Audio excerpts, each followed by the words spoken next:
Good evening. आज मौसम काफ़ी अच्छा है। टेम्परेचर अराउंड 8 डिग्री है। हवा बहुत तेज चल रही है। बादल आए थे और बादल उड़ भी गए। तो आज फिर एक कहानी शुरू करते हैं।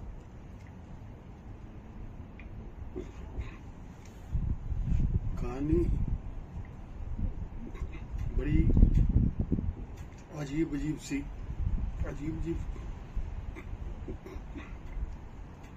इन्वेशंस आ रही हैं और रिलेट हो रही हैं।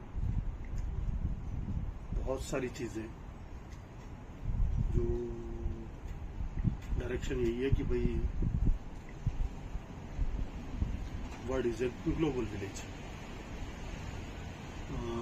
इसमें तो कोई डाउट ही नहीं है कि सारे ह्यूमन बीइंग का डीएनए कहीं ना कहीं एक दूसरे से मैच होता है, भले ही अफ्रीका में रहो या यूएस में रहो या इंडिया में रहो या जापान में रहो। तो पीछे अमेरिका में फुटस्टेप मिले थे इधर न्यू मैक्सिको में, मड के अंदर, बहुत पुराने थे। तो उसकी कार्बन डेटिंग कराई तो उसमें आ रहा था 23,000 साल पुराने। तो क्लोविस थ्योरी है कोई करके, उसके बाद में ये माना गया कि भाई कि कार्बन डेटिंग के बाद ये 13,000 साल पुराने हैं, 23,000 साल पुराने हैं। सॉरी, 2-3 जगह पर कार्बन डेटिंग हुई तो पता चला 23,000 साल पुराने।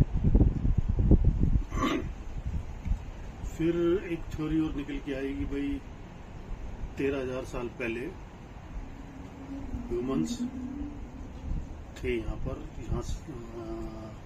न्यू मैक्सिको एरिया में, और मेहमत भी थे, उनके भी फुटप्रिंट उनको नजर आए। और मेहमत वो जो मेहमत होता था आइस एज में दिखाया गया, उनके काफी कंकाल मिले थे, वो रखे हुए हैं इन्होंने अपने म्यूजियम में। अभी फिर क्या हुआ कि 1940 में, ये तो नॉर्थ अमेरिका का बात है कि भाई ह्यूमन बीइंग वहां पर 13,000 साल पहले थे। तो पीछे एक एडवेंचरिस्ट था, नाम था उसका थियोडोर मोट। 1940 में वो साउथ अमेरिका में एक कंट्री पड़ता है हॉन्डुरस। तो उसके जंगलों में कुछ एडवेंचरिस्ट था, घूम रहा था, तो उसको अंदर एक पुराना सिटी बिल्कुल जंगल के बीच में मिला। वैसे भी हम लोग वर्ड मानता है कि भाई Amazon is the lungs of this earth.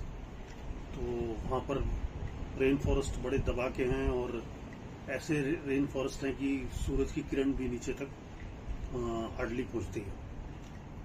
तो उस जंगल में वो था, साथ में टीम भी रही होगी उसकी, उसको एक सिटी मिला।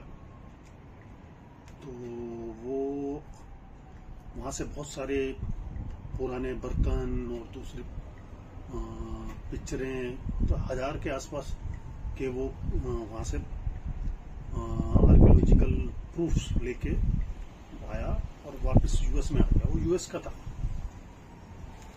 तो उसने कहानी बताई भाई, उसने बताया कि भाई मैंने जंगल में एक शहर खोजा है, और शहर के बीचों बीच में एक मंकी गॉड की मूर्ति लगी हुई है, और बाहर दरवाजे के ऊपर उसके मगरमच्छ है खड़ा हुआ एज ए गार्ड।